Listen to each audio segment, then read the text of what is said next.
walking the talk is different thing. But I'm taking these quick answers. When we talk about e-technologies, you have this issue of gallium, you have this issue of rare earth, and all of them have been, there's a sort of a new colonial attitude towards it. Some doesn't want to export, some has saved it for future. And then you have places like Congo and other parts in South America where they have been taken over by the Chinese companies. So I think the challenges are huge.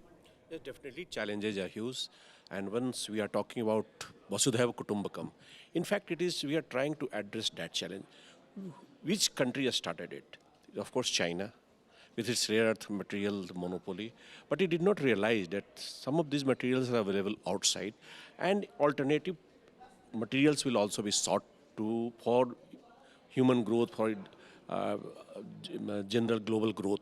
So that part is being addressed collectively by different groupings, different forums. But what is going to happen in this meeting?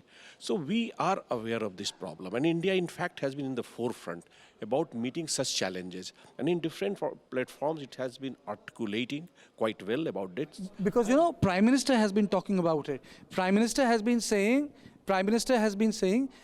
that rare earth should not lead to a new colonial race. So you wanted to come in? Then I'll go to Mr. Satdev.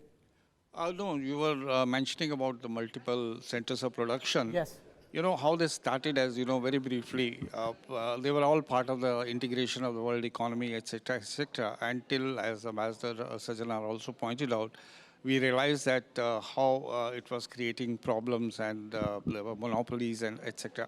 The flip side of having multiple centers, if they still remain interconnected, is that whenever there are conflicts like Russia, Ukraine, or some other conflicts, the possibility of disruptions in the supply chains will remain there.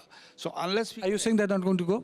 No, that's not going to go unless there is a consensus, and that's what we are trying to build through the G20, that whatever be the geopolitical situation, whatever be the natural disasters, calamities, the global value chains and the global supply chains should not get disrupted.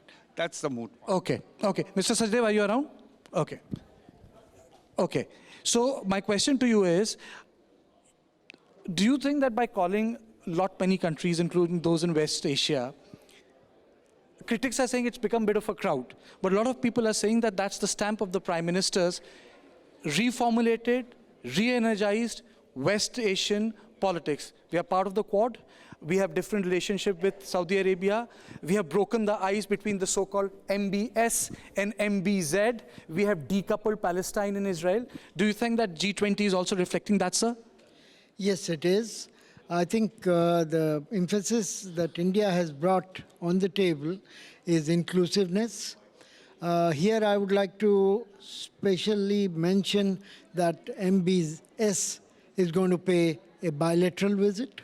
For our viewers, Mohammed bin Salman. That's right. And MBZ was Mohammed bin Zayed. That's right.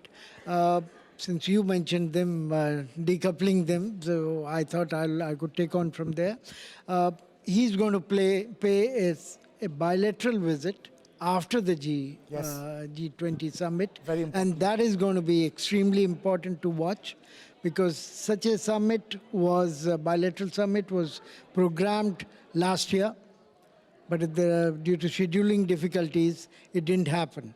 And I think we are second largest trading partner of both Saudi Arabia and the UAE. Okay. And we are their second largest market after China for crude. And those things across the Arabian Sea are going to take a new paradigm, and it'll be interesting to watch. I think just to add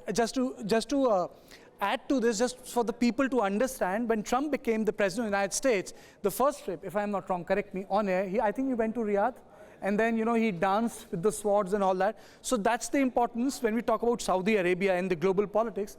But gentleman is coming here, and it shows the way Prime Minister has redefined Indian outreach or Indian diplomacy in West Asia. But the bottom line is, I think a lot is at stake when it comes to G20. It's not only about redefining India's place or re-establishing India's place. I think certain norms, certain narratives are being changed, and I think Those narratives are important. These are not the slogans, but that will define we deal with the future. Thank you all of you for watching us on this special edition of G20 in News9 Media Wars.